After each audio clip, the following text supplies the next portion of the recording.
नमस्कार, सभी का स्वागत है आपके अपने channel all the best stories पर। आज आपको एक नई कहानी सुनाई जाएगी, अनोखी सूझ। इस कहानी के अंदर हम बात करने वाले देवता और दानव की, इसलिए आप इस वीडियो को एक बार पूरा जरूर सुने। बात पुराने जमाने की है। अक्सर देवता और दानव आपस में झगड़ते रहते थे। एक बार देवता कहने लगे कि हम बुद्धि में तुम्हारे से बड़े हैं। ये दानवों को मंजूर नहीं हुआ। दानव बोले, हम बुद्धि और बल दोनों में ही तुमसे बड़े हैं। देवता बोले, माना कि तुम बल में हमारे से अधिक शक्तिशाली हो, परंतु बुद्धि में हम तुम्हारे से बड़े हैं। दानव यह मानने को तैयार नहीं थे। आखिर देवता बोले, चलो ब्रह्मा जी से पूछ ले कि बुद्धि में कौन बड़ा है। इस बात से दानव भी सहमत हो गए कि चलो ब्रह्मा जी के पास चलकर हम उनसे ही पूछ लेते हैं कि बुद्धि में हम में से बड़ा कौन है। देवता और दानव दोनों ब्रह्मा जी के पास चले गए और बोले, ब्रह्मा जी आप बताइए कि बुद्धि में हम दोनों में से कौन बड़ा है। ब्रह्मा जी सोचने लगे कि देवता को बड़ा बताए तो दानव नाराज हो जाएंगे और दानव को बड़ा बताए तो देवता नाराज हो जाएंगे। ब्रह्मा जी ने सोचा, विचार किया और कहा, कल तुम दोनों को ही भोजन का निमंत्रण है और उसी समय बताएंगे कि बुद्धि में तुम दोनों में से कौन बड़ा है। दूसरे दिन देवता और दानव दोनों भोजन के लिए ब्रह्मा जी के घर इकट्ठे हो गए। ब्रह्मा जी ने दो कमरे में भोजन और पाटे लगा रखे थे। ब्रह्मा जी बोले, एक कमरे में देवताओं के लिए तथा दूसरे कमरे में दानवों के लिए भोजन करने की व्यवस्था है, परंतु भोजन करने से पहले एक शर्त है। भोजन करते समय हाथ कोहनी में से मुड़ना नहीं चाहिए।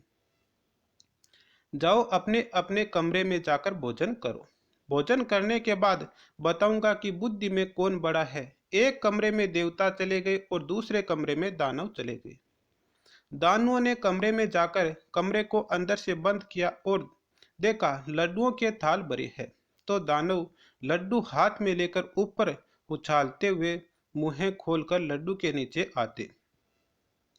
ऊपर उछाला, कोई मुंह में आता तो कोई इधर उधर गिरकर चकनाचूर हो जाता। सभी दानव कमरे में लड्डू उछालकर मुंह में लेने के लिए इधर उधर भाग रहे थे। कोई कहता ये लड्डू मेरा है तो कोई कहता ये लड्डू मेरा है। इस प्रकार दानवों के कमरे में हो हल्ला हो रहा था तथा भोजन परस्पर बिखर रहा था। दानवों ने सोचा, व्यर्थ में ही यहाँ आए, न तो भोजन कर सके और परीक्षा भी हो रही है। उधर देवता कमरे में गए और कमरा अंदर से बंद किया और देखा लड्डुओं से थाल भरे हैं। देवता आमने सामने बैठकर लड्डू उठाकर एक दूसरे के मुंह में देने लगे। शांति से बैठे भोजन कर रहे थे। ब्रह्मा जी ने दोनों कमरों की खिड़कियों के पास जाकर देवता और दानव को भोजन करते देखा। फिर ब्रह्मा जी दानवों के पास गए और बोले, इधर आओ। देवताओं के कमरे की खिड़की के पास जाकर कहा, देखो देवता किस प्रकार से शांति के साथ भोजन कर रहे हैं और एक तुमने किस प्रकार से भोजन को खराब किया है। ना तो भोजन को स्वयं ने खाया और न ही दूसरों के खाने लायक छोड़ा।